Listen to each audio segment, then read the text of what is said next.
Vera, my love, we missed you at Singing Club last night. Is the cream working okay?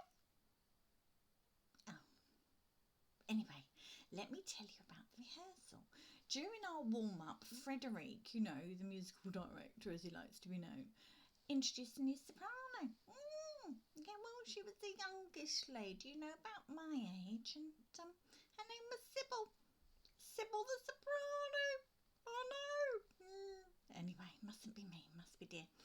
Well, she was as quiet as a mouse and she seemed a little shy, but when she opened her mouth and sang, well, it was the most beautiful sound I've ever heard. Sybil the soprano had the voice of an angel. Well, you know, like myself, she can sight read music, so she picked up Frederic's arrangement of Handel's Messiah in the blink of an eye, I tell you. Well, at tea break, I tried to have a quick word with her, you know, prize her away from Frederic, but she stuck to him like moss on a damp wall. She smiled and nodded, but not a word came out of her mouth, no. And when I approached her and the ladies, she ran away like a frightened rabbit, yeah. Well, I mean, how rude. Do you know what? I was so livid, I flopped my top notes in Panis Angelicus. I did. I mean, why on earth did Frederic recruit such a rude lady? I don't know. Well, I had a word with him at the end, you know. I pulled him to one side and I said, "Here, Freddie." I said, "What are you doing?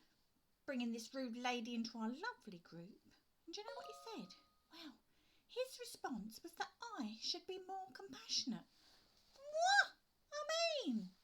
Well, apparently Sybil has agoraphobia.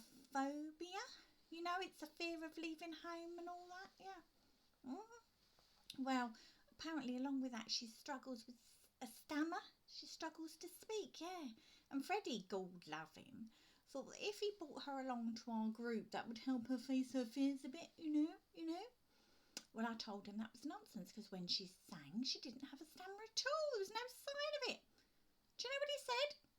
He said I should watch the King's speech. Well, what's that about? I watched His Majesty on Christmas Day, and he didn't say a word about mental health or speech problems.